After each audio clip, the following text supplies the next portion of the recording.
Forças do Além. Estamos ao vivo aqui. Tudo bom, meu irmão? Tudo bom, Bento? Bem, e você?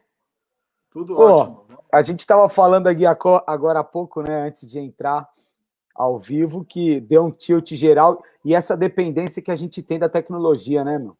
Hoje em Cara, você dia. é louco, mano. Bom, primeiramente, obrigado pelo convite. Ao pessoal que está chegando aí, sejam bem-vindos. Acho que vai ser bacana pra caramba esse bate-papo no final da tarde aí. E da hora estar no seu canal, ver que você está produzindo um canal. A gente precisa de muito canal de cultura, muito canal Sim. de conteúdo, de literatura, de informação, porque a gente está lutando aí contra um emborrecimento programado, né, mano? Uma desinformação programada mesmo. Então é da hora, primeiramente, estar aqui e falar de cultura para mim sempre é uma alegria, mano. Sim. Eu que agradeço, cara, porque, enfim, já tô, já acompanho a sua história há bastante tempo, a gente já teve a oportunidade de estar junto algumas vezes, e aí a ideia dessas conversas é sempre trazer pessoas que estão pensando esse modelo, esse mundo da cultura, né? E aí você é um cara muito representativo nessa como você chama, né, dessa literatura marginal, né? Dessa cultura marginal, e para mim aqui, para o pessoal do Almanac, é sempre uma batalha, né? Porque assim, a gente sempre fica pensando na coisa da audiência e tal, mas eu já descobri, Ferrez, que, cara, a gente tem que continuar fazendo o nosso, né? Tocando o barco, porque o sistema também está viciado nessa coisa da alta audiência. Muitas vezes o que tem audiência não é uma coisa que provoca reflexão, que provoca construção, conhecimento, né? Cara, e assim, eu lido com isso há muitos anos. Quando eu comecei minha carreira, tinha duas, três pessoas ali para ver outra pessoa, não era nem eu, e aí eu aparecia lá e tentava cativar essas pessoas. Então, quando eu vejo hoje as pessoas reclamando, só deu 50 pessoas na live, meu, são 50 pessoas que pararam a vida delas, sabe? Aí o cara fala, meu, deu 1.000 pessoas que pararam a vida delas, e para ver exclusivamente o nosso conteúdo.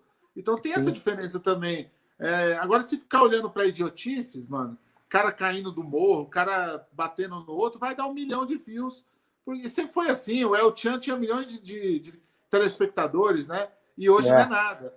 Dostoiévski não tinha telespectador nenhum e é Dostoiévski, né, mano? Então, Se ele tivesse aqui nos nossos tempos, ele não ia ter audiência nenhuma, bicho. não ia, ele ia ser um Não cara ia ter uma chato live desse aí. dele que ia bater 100 pessoas, não. Então, cara, agora depois você vê, eu tenho vídeos meus na Unicamp feito há 20 anos atrás, que eu vejo trechos hoje nas salas de aula. Então, a gente está lidando com algo mais eterno, né? E a gente tem que fazer a nossa também, assim, independente de audiência, de qualquer coisa, falar o que a gente acredita. Eu conheço muita gente infeliz que fala o que o povo quer ouvir, entendeu? E só o que o povo quer ouvir não é o que a gente quer falar. Então, faz parte mesmo. Isso aí sempre vai Ô fazer parte. Ferrez, como que começou essa sua ligação com a cultura? Cara, Com a literatura, enfim. na verdade, assim, eu fui um menino muito, embora dentro da favela, eu sempre tinha os meus momentos de ficar em casa ali, de ficar querendo ler gibi, de comprar gibi na banca. Eu não lembro bem, assim, como que eu fiquei tão leitor, assim, mas eu lembro que o primeiro gibi foi no Parque do Ibirapuera. A minha mãe estava comigo no parque, ela me levou lá para passear, e eu tinha, acho que 6 anos de idade, e aí um cara andou de bicicleta, parou lá e jogou um gibi no banco. Tava lendo o gibi e deixou lá. E minha mãe falou assim, aí eu falei, mãe, olha aí, o cara deixou um gibi. Eu queria ter um gibi. A minha mãe falou, não, ele vai vir buscar. E eu falei, não, mãe, não vai vir buscar, não. Ela falou, então vamos dar 5 minutos. Se ele não vir buscar, a gente vai lá pegar. Né? E aí foi os 5 minutos mais longos da minha vida, por isso que eu lembro, assim, que eu falava, nossa, tomara que ele não volte, ou que ninguém vá lá pegar.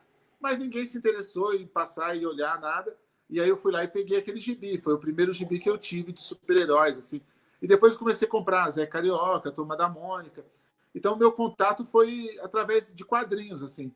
Eu não sabia que isso ia me levar boa parte da minha vida, assim, sabe? Que ia me direcionar bastante e até chegar a ter uma editora de quadrinhos como eu tenho hoje. Eu não pensei nunca que ia ter esse caminho.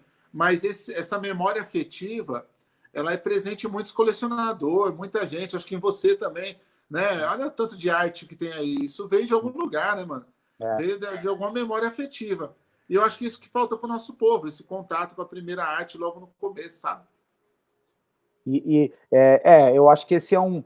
Eu lembro que a gente entrevistou no Almanac, em uma certa ocasião, uma senhora, Tatiana Berlink, que era uma escritora infantil, e ela já não está mais aqui entre a gente, e a gente foi na casa dela, assim, também sempre muito recheada de livros e tal, e ela defendia, cara, uma coisa que tem a ver com isso, é que a gente deveria espalhar livros e revistas e gibis pelos lugares, porque as crianças têm que pegar e brincar, e rasgar, mas ter contato com isso. Isso nunca mais saiu da minha cabeça. E tem a ver com o que você falou, né? Sim, lá na ONG, aqui na ONG no Interferência, a gente tem um negócio muito louco, que eu chego, estou ali comendo com as crianças, almoçando, aí daqui a pouco vem sempre um, você já foi lá, você já viu, né? Você já ajudou, mandou boneca para lá, tudo, você foi mó gente boa, você foi com sua família, que é uma coisa que eu prestigio muito quando a pessoa vai com a família, mas já aconteceu de eu estar lá almoçando e daqui a pouco, Ferrez, falei que eu te conheço, a professora não acredita. Ela fala que você não mora mais aqui, que você ficou, foi para a Alemanha, ficou rico, foi para a Alemanha. E aí eu falo, ó, então vamos tirar uma foto aqui e manda para ela no seu celular. E eu já mandei até recado, assim, gravado, ó, professora, acredita no aluno, o aluno está comigo. E aí o aluno volta depois e fala, meu, ela quase infartou quando você entrou no vídeo. Então, assim, você vê como tem um descrédito do escritor, do intelectual na quebrada, né? E na classe média também, viu, cara? E na classe rica também. A diferença é que o rico, ele vai administrar a empresa do pai, ele vai ter os investimentos que ele vai passar dificuldade, ele não vai. E a periferia não. A periferia, se ela não tiver um contato com a arte agora, ela vai, né, passar a vida toda sem esse contato. Assim, é muito triste. Mas eu fico muito feliz de ver que cada vez as pessoas estão lendo mais, se informando mais.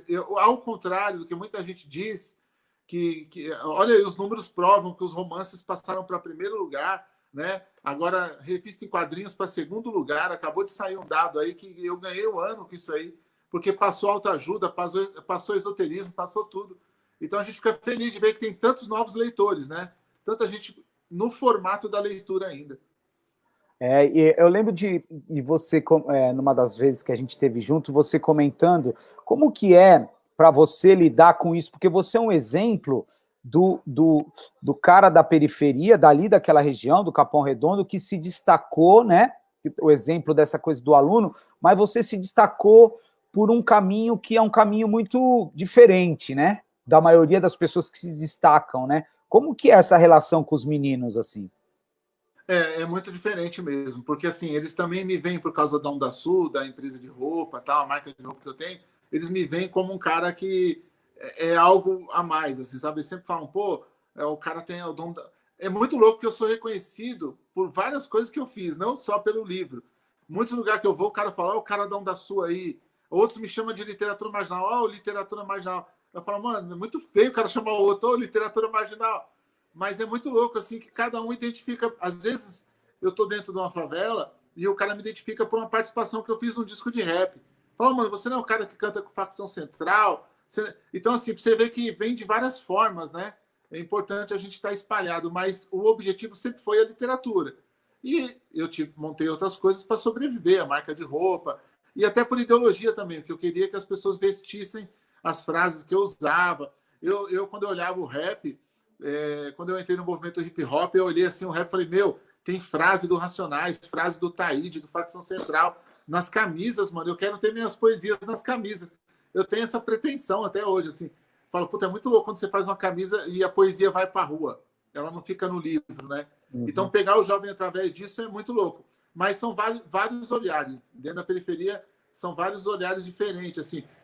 Recentemente, de uns 3 anos para cá, eu também comecei a ter um público feminino muito grande, um público que eu não imaginava, mas muitas mulheres, professoras, vão me procurando, sabe? De outras matrizes vão me procurando. E é muito louco isso. Depois você vê e fala, caramba, mano, como que esse público assim ficou, né? E acabou acontecendo tudo isso. São várias vozes diferentes, assim. Ô Ferrez, você falou aí do movimento hip hop, como que foi essa história? Quando que foi? Você começou moleque envolvido com isso? Não, eu comecei depois dos 22 anos de idade, na verdade. Eu sempre curti muito rock, muita música punk, hardcore. Eu gosto muito da cena underground brasileira de punk, hardcore. E até de death metal, doom metal, eu gosto pra caramba, assim. Eu tenho uma época da minha vida que eu curti muito rock, curto ainda. Mas quando eu tinha uns 22 anos, assim, eu tinha terminado já o Fortaleza da Desilusão, que é um livro de poesia e tal. E aí eu resolvi procurar lançar o livro e tal. E aí tive contato com o rap do Gog, assisti, o primeiro rapper que eu ouvi foi o Gog, e aí falei, nossa, o cara tem um sotaque estranho, aqui em São Paulo não tem esse sotaque, né? Eu tinha um estranhamento com o rap do Gog, assim. Aí depois eu vi Câmbio Negro, que também é de Brasília, que é o X, e aí comecei a gostar de rap assim. Aí depois fui por Racionais, e então com 22 anos eu prestei atenção no rap. É claro que eu já ouvi rap antes, mas eu não dava atenção. Quando eu ia na galeria do rock, eu ia para os andares de cima. Passava no de baixo, via aquelas batidas, falava, nossa, mano, o bagulho tem uma cadência, mas eu não gosto dessa linguagem crua, eu não gosto desse... Você vê, eu morando dentro da favela, eu não gostava. E aí depois eu comecei a identificar no rap uma linguagem parecida com a que eu queria ter, de poesia, de conversa. E aí comecei a andar com os caras do rap assim, com 22 anos de idade, já tem uns 22, 23 anos que eu tô nessa caminhada aí, e comecei a participar como poeta dos shows, no meio dos shows ali do Apocalipse 16, do Professor Pablo, dos África Brasil, eles me davam oportunidade para me falar uma poesia, o Negredo, o pessoal da Cúpula Negredo também, o próprio Racionais. Muitas vezes eu entrei no meio do show, ou no começo do show, para falar poesia. Os caras falavam, e é o poeta lá, aquele cara gordinho lá, o poeta. Poeta. E aí, nisso, um grupo pediu uma participação, daqui a pouco eu estava cantando com outro grupo ali, tentando cantar, então gravei um disco também, tentando cantar, e aí fui me envolvendo na cultura. Tive o privilégio de conhecer grandes nomes da cultura e de participar deles. Eu conheci o Sabotage, conheci a Dinadi, andei com os caras do Apocalipse há muito tempo, por causa do Professor Pablo, o próprio Racionais, né, mano? Uma parte do Racionais aqui, que é mais o Mano Brown e o Ice Blue, então a gente acabou mais se envolvendo. E eu lembro que logo no começo eu fui numa festa, depois de uns anos que eu já estava fazendo as minhas roupas, mas eu era bem desconhecido, assim, e eu fui num show do Millennium Rap, e o Ice Blue estava organizando esse show, eu já fazia umas roupas na fábrica que organizou esse show, e o Blue me tratou, assim, com a dignidade, sabe? Me deu o crachá para entrar, e mano, era um repórter amador, de um fanzine, tá ligado? E o cara me tratou muito bem. E essas coisas foram me cativando, porque o pessoal fala muito de desunião, rap, tudo, mas também tem uma parte muito unida, assim, muito humilde, que você entra na cultura hip hop, o cara te trata muito bem. Eu fui tratado muito bem, embora alguns falavam, oh, esse cara é branco, esse cara aí deve ser de classe média. Aí os caras, não, ele mora na favela ali do Capão, você é louco, vou te levar na casa dele. Então vivia gente na minha casa para ver se eu era de favela. Por quê? Por causa que eles achavam que eu era inteligente. Então, muitos caras falavam, não, esse cara é muito inteligente, ele fala de música, na época eu já estudava música clássica por conta minha mesmo. Então os caras falavam, esse cara é louco, mano, o cara estudando violino, estudando piano, é maluco, entendeu? Mas eu já gostava de outro tipo de cultura, assim, também. E aí o hip hop foi essa identificação, assim, foi a minha casa. Eu fiquei apaixonado totalmente quando eu descobri a linguagem, a poesia do hip hop, e aí desses anos todos nunca mais larguei. Eu identifico, assim, uma influência, né? Acho que o seu primeiro livro foi Fortaleza da Desilusão, né? Sim. Essa linguagem do rap, né? Ela reflete muito na sua poesia hoje em dia, né? Sim, naquela época já estava, né?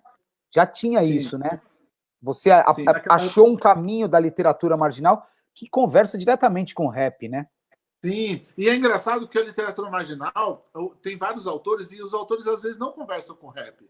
Se você pegar, por exemplo, o Nibrizante, ele já tem uma outra conversa com o lúdico, com a poesia mais, não só do cordel, mas com a poesia mais nordestina, sabe? Uma coisa diferente, assim, que eu identifico nele. E então não é a linguagem do rap 100%, assim. E não é necessário ter, isso que é bonito. Mas Sim. com os alto-falantes batendo na minha quebrada o tempo todo, eu tendo contato com os caras do rap, eu comparo meio assim, sem querer, claro, comparar a qualidade artística, nada, mas um Tom Jobim, ele também andava com um tipo de músico, né? Se você pegar qualquer escritor daquelas épocas, ou poetas, eles sempre andavam com estilo musical também. Sim. E eu acho digno um escritor também andar com estilo musical que seja das ruas. Se eu tenho a pretensão de escrever sobre a quebrada, sobre a realidade do cara da periferia, a mina da periferia, a mona da periferia, eu também tenho que beber de uma fonte que seja legítima, né? Dentro da quebrada. Então, por exemplo, eu não acho nada complicado se surgir daqui a pouco um cara que faz literatura baseada no funk. Porque Sem hoje o dúvida. funk é a influência da molecada também, entendeu? Pro mal e pro bem, mas é a influência. Então, eu acho que tem um lugar de fala aí, ter essa Aham. influência do rap e ter a literatura acoplada com isso de certa forma, sabe?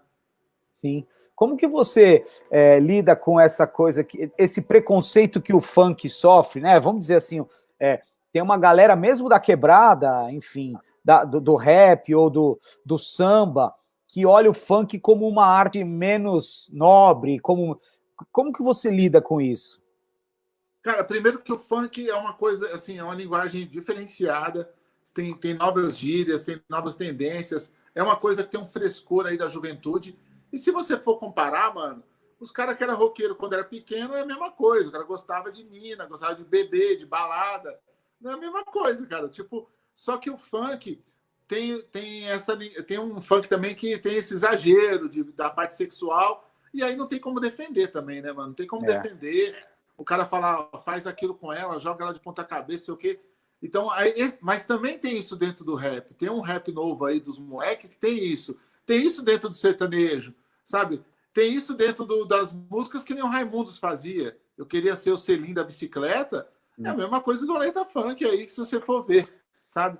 Mas a sociedade também já tem discriminação porque é um lugar que é um negócio que bate na quebrada, que primeiro veio na favela. Primeiro que assim, não tem como cobrar a favela para tocar música clássica se você deu desinformação, se você não deu cultura, se você não deu nada. Vai chegar o que o cara pode regurgitar ali, vai chegar para ele. Agora, assim, eu tenho um problema com o funk, realmente. Tem umas coisas do funk que.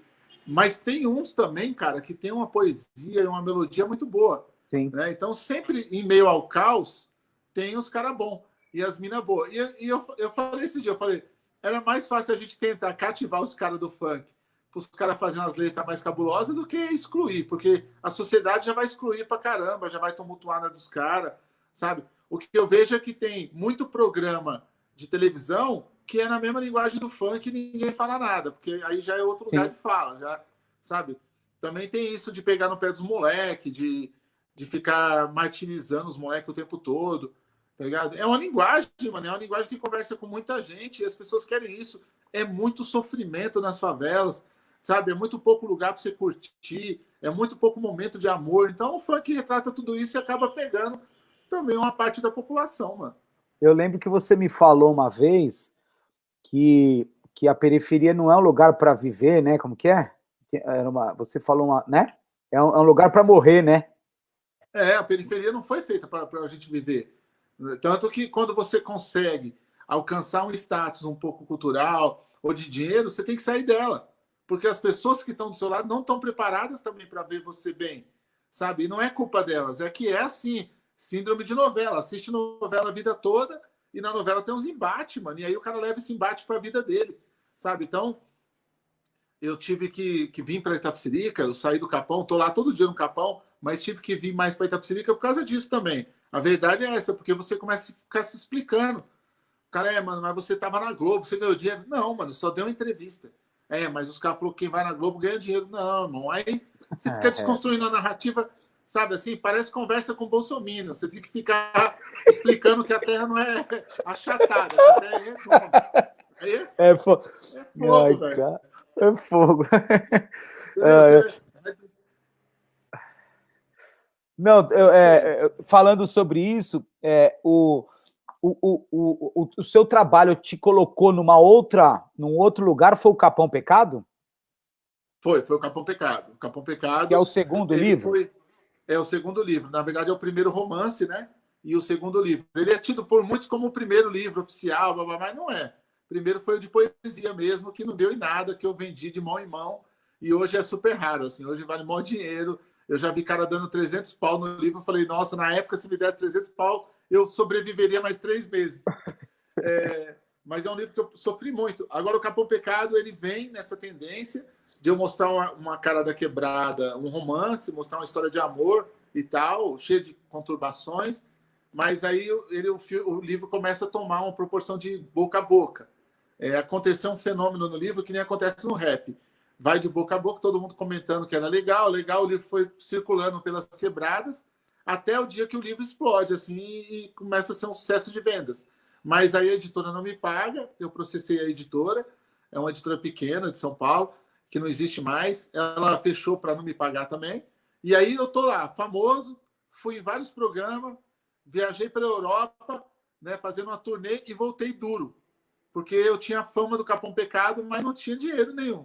E Não aí eu rendeu. sento e vou escrever o próximo, que é o Manual Prático do Ódio. Eu tive que me resignar, peguei um conselho muito útil na época do Marcelo Rubens Paiva, que me deu um conselho muito útil mesmo. Falou, meu, isso tudo vai passar, as pessoas vão embora, seu telefone não vai tocar e você vai ter que fazer um outro livro, então se prepara, porque tudo isso aí é uma vez só que acontece. E aí ele estava certíssimo.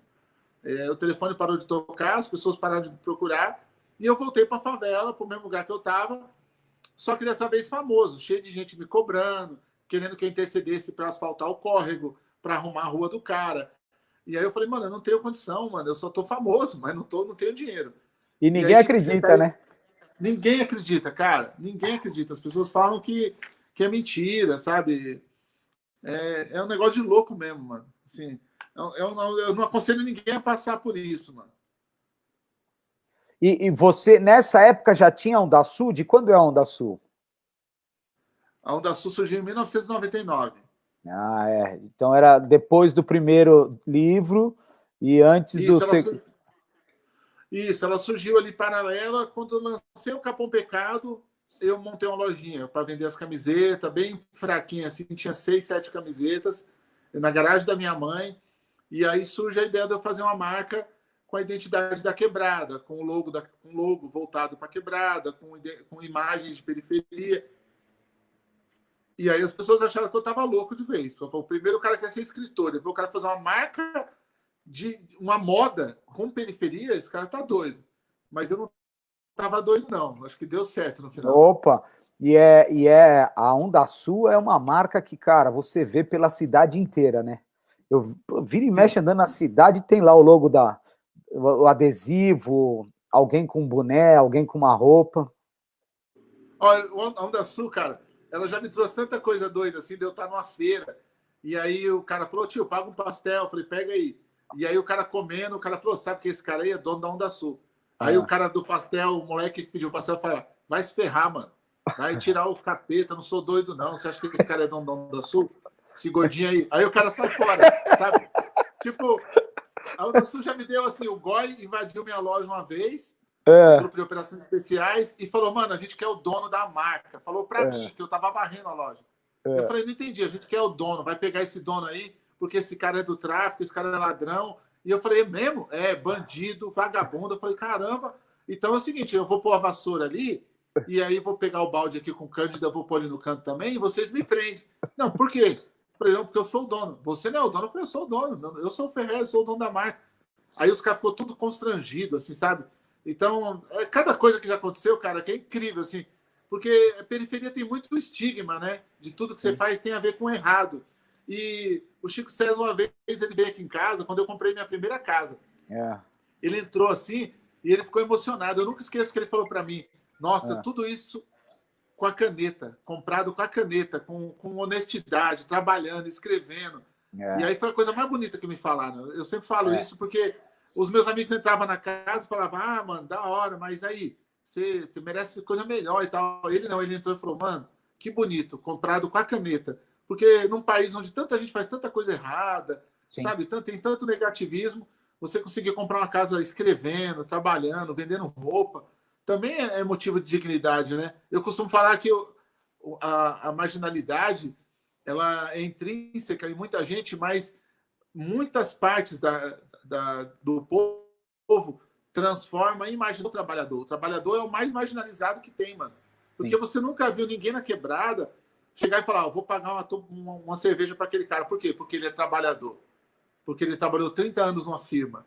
Não, é sempre o cara pagando pro cara que faz as coisas erradas, sabe? É muito louco também isso.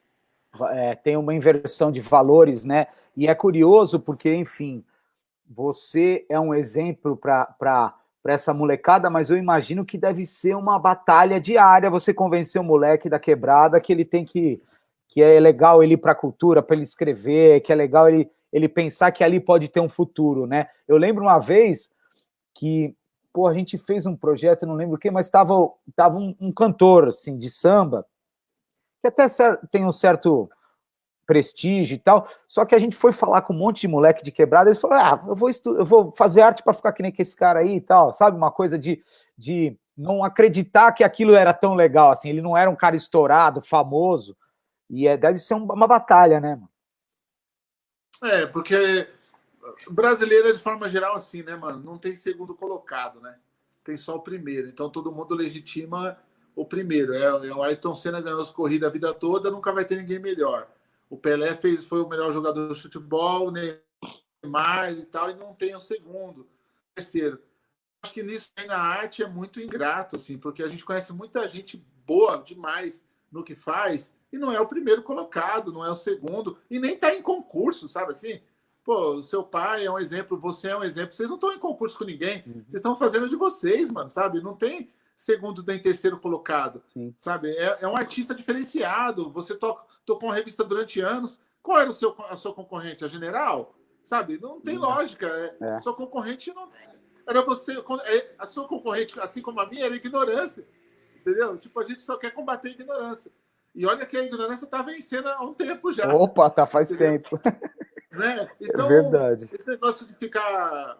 Eu conheço muito artista aí que eu chamo para live, que eu chamo para participar, o cara mete uma mala em mim, mano. Eu falo, mano, marca daqui a um mês, então, se você não tem data, não sei, não tá fazendo show, não tá fazendo nada. Ah, não, porque tá complicado. Aí depois você vê o cara pagando comédia para um canal do cara, só porque o cara pode dar alguma coisa para ele, sabe? Sim. Ele tá olhando os views do cara, tá olhando... Sim. Ah, não, esse cara tem 100 mil pessoas, 200 mil pessoas. Aí você fala, meu, que babaquice. Então, esse negócio de views também, tudo isso aí, mano, de mundo chato pra caramba, mano. Eu sabe? acho que Esse bate-papo aqui, ele é acima de qualquer coisa, é um bate-papo cultural, mano, sabe? Você nunca sabe se tem uma pessoa do outro lado que vai mudar a vida dela todinha depois desse bate-papo. E as pessoas... Eu vejo muita gente reclamando, não tem espaço para artista, não tem isso, tem aquilo, mas também o cara não faz uma entrevista para um fanzine. Hoje de manhã eu parei minha vida para atender um cara de fanzine, mano. Sim. Dei uma entrevista para ele de 2 horas, porque eu acho importante o meio que ele comunica. Sim. É onde não chega outra coisa, chega o fanzine, sabe? Mas é muito louco quando você vê que o artista começa a meter essa mala e... aí é fogo, mano. Você sabe que tem muito disso também, né? Tem. E eu tenho visto, assim, cara, agora, ainda mais nesse contexto da pandemia, o mercado que já era viciado, né, os patrocinadores, as casas de espetáculo, eles só iam nos grandes, agora as lives, as marcas também só estão indo nos grandes. Por quê? Porque elas estão podendo escolher e elas estão... Agora que todo mundo virou número mesmo, cara. Agora você virou quantidade de views, não importa o que você fale, você tem que receber o dinheiro lá e você tem que consumir o produto do cara, falar que é ótimo e botar um banner gigante no negócio, botar um monte de coisa na mesa, consumir, e eles querem saber quanto que você vai entregar de views, cara. Isso é muito louco, né? E como a quebrada vai enxergar isso também é outra loucura, né? Porque os caras estão... não, estou acompanhando ali, você é louco, você viu quanto que deu aquela live do cara? Deu não sei quantas mil pessoas, impactou não sei quanto. É muito louco isso tudo, porque, na verdade, o resultado de venda, ele não vem daí, da quantidade de pessoas. Tem muitos canais na internet que tem muita gente e ele não gera venda nenhuma, não gera fidelidade, as pessoas não consomem o produto que ele quer vender, ele, entendeu? Ele não faz nada com aquela audiência, é uma audiência tosca, entendeu? Agora, tem muito canal também pequeno que consegue gerar, e o cara consegue viver daquele, vende caneca, vende roupa acoplada ao que ele fala, tem uma campanha do Apoia-se. O que eu acho é assim, que adiantou o processo. A gente estava num processo que daqui a 20 anos ia chegar nisso, e agora a gente está vivendo isso. Eu tive que comprar um microfone novo, tive que comprar iluminação, sabe? E tem que potencializar o canal e tem que fazer funcionar. E muitos caras estão correndo atrás disso. Muitos músicos, muitos produtores que não ligavam para o YouTube, para essas redes todas, estão tendo que correr no desespero. Quem estava fazendo antes já está adiantado. Então, por exemplo, eu comecei tarde no YouTube, mas eu comecei. Tem cara que começou hoje. Tem cara que está começando amanhã. Então é mais difícil para o cara também. Assim como tem cara que começou bem antes de mim, que tem milhões de views e, embora seja um comunicador, que comunica o que ele quer passar também, sabe? Não sabe vender produto. É bem complicado isso, mano. E eu vou falar para você, muita gente está de chapéu, muita gente está vacilando e não entendeu ainda que o formato ele não vai voltar para trás. A vida pode voltar um pouco ao normal, mas muitas empresas não vão abrir, muitas lojas não vão abrir mais. Aqui em Itapecerica, por exemplo, fecharam 40 restaurantes, e olha que é um lugar pequeno, é um lugar que não é grande que nem o Capão, mas fechou 40 restaurantes daqui que não vão abrir mais. Então, se cada restaurante você põe 3, 4 pessoas, 180 pessoas desempregadas no mínimo, sabe? Tem muita empresa aqui que foi para o home que também não vai voltar. Empresas em São Paulo que foram para o home não vão voltar. Conheço dezenas. Eu tenho uma empresa de um amigo meu que tinha 140 funcionários. Não vai voltar. Já falou, ó, cada um vai ficar em home e nós vamos trabalhar dessa forma. Você vê as pessoas oferecendo a mão de obras dela em home agora. Fala, ó, eu edito para você e te mando, eu faço aqui a diagramação e te mando. A minha editora, aqui no momento só tem eu. São 2 cômodos gigantes aqui, não tão gigantes assim, mas são 2 cômodos, dá para trabalhar 6 pessoas, só tem eu. E eu tenho 8 pessoas trabalhando fora comigo, assim como você também aí. Sim. Tem esse novo contexto, e acho que para essa questão específica da música, você abre uma frente que, inclusive, de patrocínio, de venda, de audiência, que você pode... Eu acho que só vamos voltar até show do metade do ano que vem, cara, acho eu, assim. Não, acho que vai ser muito difícil ter alguma coisa, mas quando voltar, você pode ter o show e pode ter a live junto, porque você põe lá 20 mil pessoas no show e põe 2 milhões para assistir pela internet, né? Então, uma coisa não compete com a outra, é uma realidade que chegou e que é super... dá para conciliar esses 2 modelos, né? Sim, e a tolerância, ela ficou maior, porque antigamente, para me dar 1 hora de entrevista numa live, eu nem queria, eu nem aceitava. Exato. Mas aí você tolera, e agora tem cara fazendo live de 3 horas. Você fala, meu Deus, o cara é louco. Entendeu? Então, você vê como a tolerância ela vai abrindo, né, o caminho. E realmente eu acho que não volta. Isso é uma coisa que não volta para trás. Agora as lives vão ganhar potência, as pessoas estão acostumadas a assistir. Eu mesmo assisti uma live do amigo meu agora de quase 2 horas, falando um assunto de quadrinhos que eu gosto e tal. E fiquei de boa lá vendo, foi minha companhia, porque a gente está mais só também, né? Então a gente precisa de mais companhia. E estamos reeducando, né? Porque antes passava um tempão na TV, né? Agora você vai fazendo uma mescla disso. E a live é interessante porque é ao vivo, né? E o ao vivo tem um charme, né? Tem uma... E o perigo? Eu tenho um perigo, tem o risco de dar errado, de cair na internet. Não, tem muito cara falando besteira em live, tem muita gente se prejudicando, sabe? Tem cara que não sabe defender alguns temas e aí ele se complica, entendeu? Então também tem um perigo da live, a live desmascara quem está preparado e quem não está também. Entendeu? Tem muito cara que tá vendo live falando, não acredito que aquele cara é besta desse jeito, sabe? Assim, tipo, porque na TV você edita, né? E na TV você apresenta música, no show também, né? Põe o telão, entra uma fala. E na live é você, cara. Você e a câmera. E aí, se você tá à vontade ou não, se você sabe fazer aquilo ou não, as pessoas estão vendo na hora. E não tem como voltar, né? Você pode explicar a besteira que você falou, mas eu já vi, por exemplo, live de amigo meu que os caras cobrou pensão alimentícia. Pô, acabou com o cara, velho. Toda hora lá, paga a pensão do seu filho, não sei o quê. E o cara, nossa, meu Deus, ao vivo, sabe? Ao vivo, mano. Se o cara tá devendo, já era, hein, mano? Eu tenho que ficar esperto aqui. Não com pensão, mas então, tem uns caras que... Tem uns bancos aí querendo me ligar. Já pensou o banco começar a ligar nas lives ao vivo? Né? Embora é a gente que tem que cobrar os bancos. Quando deixa o banco na live que a gente cobra. Eu gostaria de falar com o senhor responsável da empresa tal, e mandar aqui no chat. Licença, eu queria falar com o senhor responsável do banco tal. Não tem nada mais criminoso que montar um banco nesse país.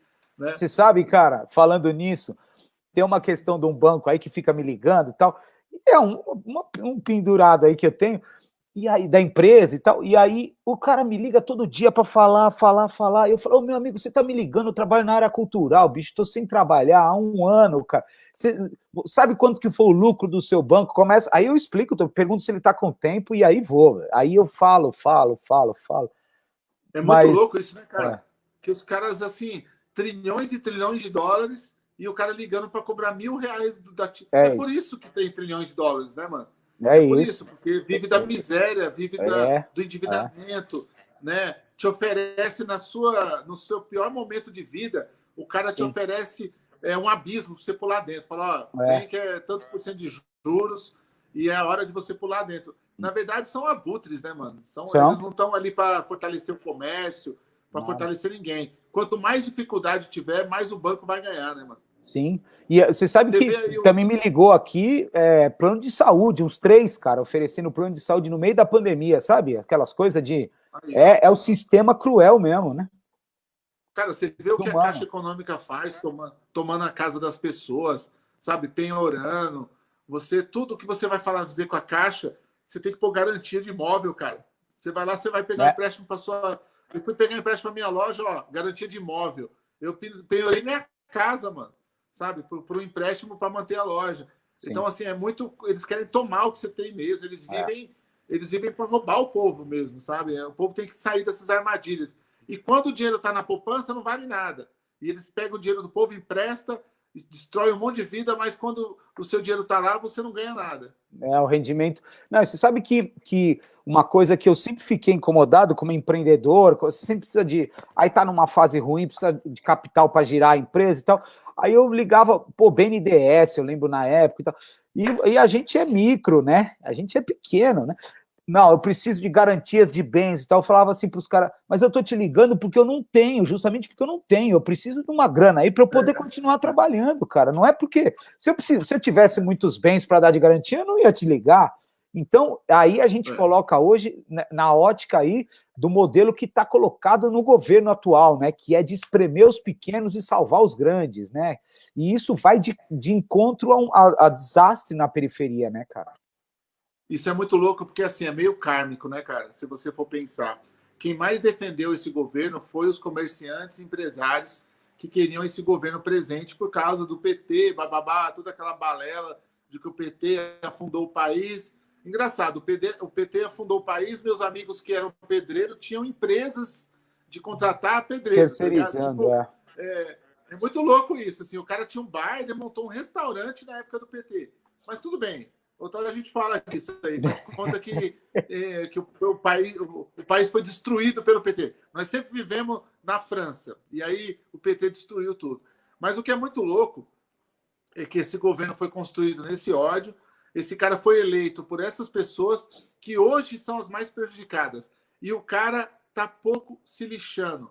Essa coisa de contratar técnico para ministro já viu que não funciona. Então só entra babaca lá de ministro. Só entra cara de péssima qualidade. Você via aí a própria, né, atriz global que entrou lá para ser ministra. Um absurdo total. E no final, cara, o país está sendo destruído. Vai demorar 20 anos depois que ele sair para tentar reerguer esse país de novo. Então, assim, se você estava saindo do ambiente de roubalheira, disso e daquilo, agora entramos num ambiente de total desprestígio, mano. Entendeu? A solução, qual é a solução? Será que está no voto? Será que a solução está em se organizar a sociedade? O brasileiro começar a revidar? Né? Será que a solução também está na cultura, para a gente saber escolher melhor? Ou até se tem a opção de escolher melhor, porque às vezes os candidatos também são limitados, né? Sim, eu acho que tem uma coisa que é a gente, eu sempre lembro de uma frase do Betinho, Herbert de Souza, sociólogo, um cara fantástico, o irmão do Enfio, daquela música, né, que foi exilado, e ele falava que a gente tem que fazer o trabalho do beija-flor, que a gente vai de flor em flor, plantando e semeando e tal, e eu acho que de uma certa maneira a gente está fazendo isso, né, com certeza tem um trabalho lindo nisso, e você estava falando dessa coisa da live, e que vai saber que a vida que a gente muda de uma pessoa que está escutando a gente nessa conversa, falando nisso, tem um cara aqui, ó, Victor Marques falando, Ferrez é um monstro, mestre sagrado, já salvou várias mentes, inclusive a minha. Muita prosperidade sempre, paz na favela. Aqui. Aí, isso, ó. Tá vendo? isso é, Obrigado, isso Victor. Isso aí tem outros aqui, o Marcos Santos está mandando um alô, o José Carlos Souza, o Alex Xavier, enfim, tem uma galera aqui mandando. E eu acho que é um pouco isso, né, Ferrez? A nossa missão é essa, de, pô, com uma pessoa que a gente salva, já é o mundo que a gente está salvando, né? Então, cara, é isso. Assim, é você trocar ideia nessa informação e as pessoas estão também querendo coisa boa. Eu não acredito nessa coisa de, o pessoal só gosta de lixo e tal. Não. O pessoal vai se adaptando também a ver coisa boa, conteúdo bom, e as pessoas querem melhorar de vida. A literatura, a informação, ela não serve só para te dar história para você ler para dormir à noite, para cansar a sua mente. Pelo contrário, mano, a informação, ela trabalha em todas as partes da sua vida. Ela trabalha no seu relacionamento amoroso, ela trabalha no seu próprio emprego, né? Ela potencializa você com um discurso melhor para poder arrumar emprego, para continuar nele ou para melhorar de emprego. Então, assim, a informação ela é uma grande cura, ainda mais num momento que ela é vendida muito cara. As pessoas acham que a internet tem espaço para tudo, mas você não tem acesso a grandes cursos na internet gratuitamente, entendeu? Então, não é assim, nunca foi democrático para todo mundo. O acesso a fazer um cursinho, passar na faculdade que não seja particular, é muito mais complicado e escondido, né? Muitas vezes a gente divulga esses cursos quando tem e tal, por causa disso. Porque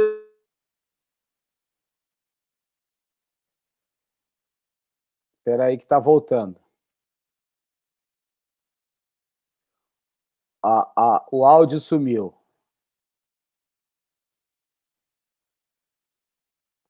Ainda não. Vê aí.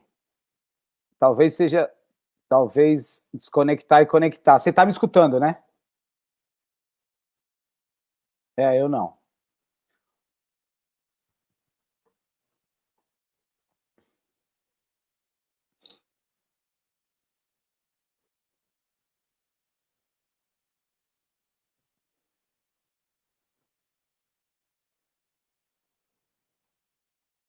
O pessoal, estamos aqui só com a questão técnica, a gente falando mal da internet, ela saiu. Vamos ver. Ferrez saiu aqui. Vamos ver, tá chegando de novo. Chegou de novo. Pronto. Então, voltou. Então, o que acontece é muito isso, assim, da pessoa, ela quer melhorar de vida, ela quer ter um relacionamento bom, potencializar a família dela, e a informação mostra tudo isso, dá um grande resultado. Mas, às vezes, ela não se depara na vida dela com alguém falando sobre isso. Você passa a vida inteira sem ver realmente uma palestra, um conteúdo importante, e aí você acaba ficando no ostracismo que todo mundo está vivendo, né? Que é uma caixa onde todo mundo está dentro, e pensando igual, pensando o que o sistema dá. Não está pensando o que realmente você constrói, sabe? O que você pode construir de pensamento. E o pensamento tem que ser libertador, mano. A igreja não dá um pensamento libertador, entendeu? Muitas partes dos políticos aí, eles não mantêm um pensamento libertador. É sempre um pensamento voltado para aquela ideologia dos caras ganharem, a teoria da prosperidade. Então, quando você abre uma conversa e o cara do outro lado fala, peraí, isso aí que ele falou tem sentido, mano. Isso aí que ele falou pode me direcionar para algo melhor. E a gente realmente quer o bem do outro, porque eu mesmo senti muita falta disso na minha infância, de ter, na minha juventude, de ter uma pessoa que trocasse uma ideia dessa, sabe? De ter acesso a isso. Então, hoje, quando tem, as pessoas têm que se apegar mais a isso. Você tem um projeto, né, que é da ONG Interferência, que eu já tive lá, e que eu acho que é fundamental, né, Ferrez? Porque tem uma coisa que que isso é uma coisa universal, né?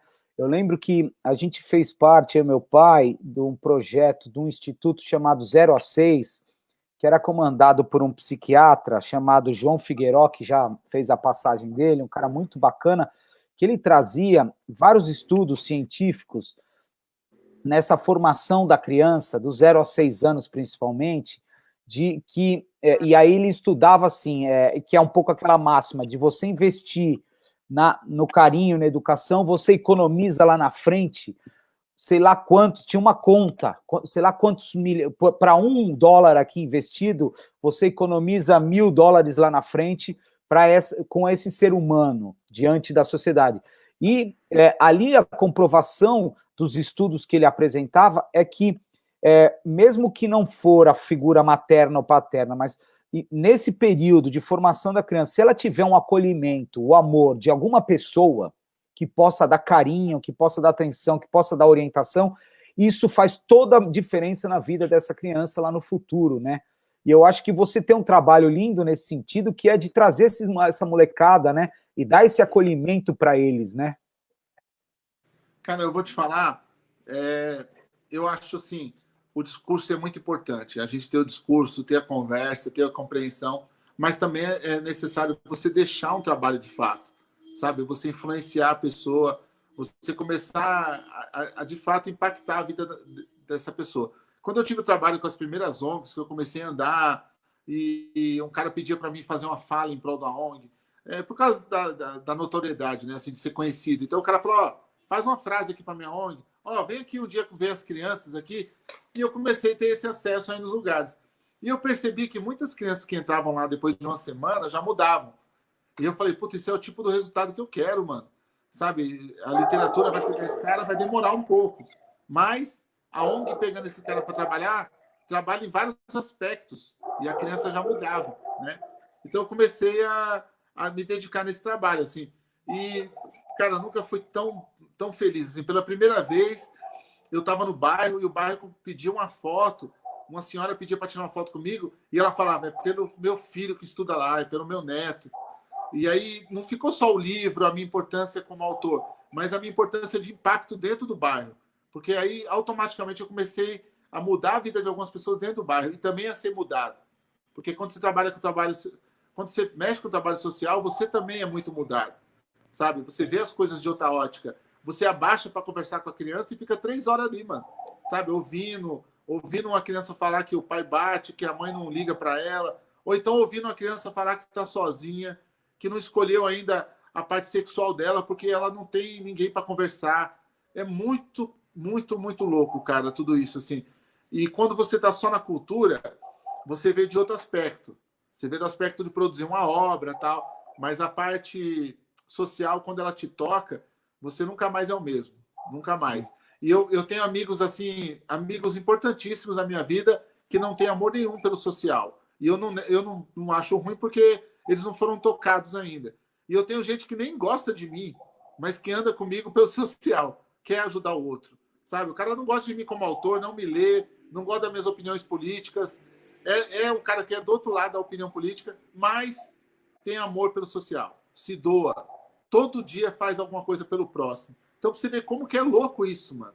O que aproximou, por exemplo, eu e você? Seu interesse na parte social, entendeu? De repente eu tenho muito mais a ver com outra pessoa, e você também tem a ver com outra pessoa, mas você tem um amigo do seu lado que quer que se dane. Jamais ele iria para uma quebrada, jamais iria numa ONG. Então, não é só o lado artístico, é o lado de deixar para o outro um pouco mais de conforto, né, mano? De Sim. poder também ter um filho um pouco mais criado. A minha filha, eu quero criar ela bem, quero que ela aprenda música, pintura, mas também eu quero que a criança da ONG aprenda música e pintura. Eu quero que minha filha tenha com quem conversar, que é o que a elite não entende. Que não adianta ela pôr o filho dela num colégio de R$ 4.000 se ele vai ter que se esconder no carro blindado, sabe? É. A gente também tem que construir um mundo melhor para o outro. Então é muita ganância, muita gente guardando tudo, muita gente querendo que só sua família seja o clero. A gente é governado hoje nesse país por uma família que só se protege, que ela Sim. não é um país, sabe? As pessoas têm que chegar... Que a gente vive num país, mano, que o vizinho reformando a casa dele está melhorando a sua rua. Não é só a sua casa que tem que estar bonita, entendeu? Então, tudo isso parece ingênuo, mas eu prefiro viver nessa ingenuidade que viver na realidade triste de muita gente. Sim, sem dúvida. Meu mano, é isso, cara.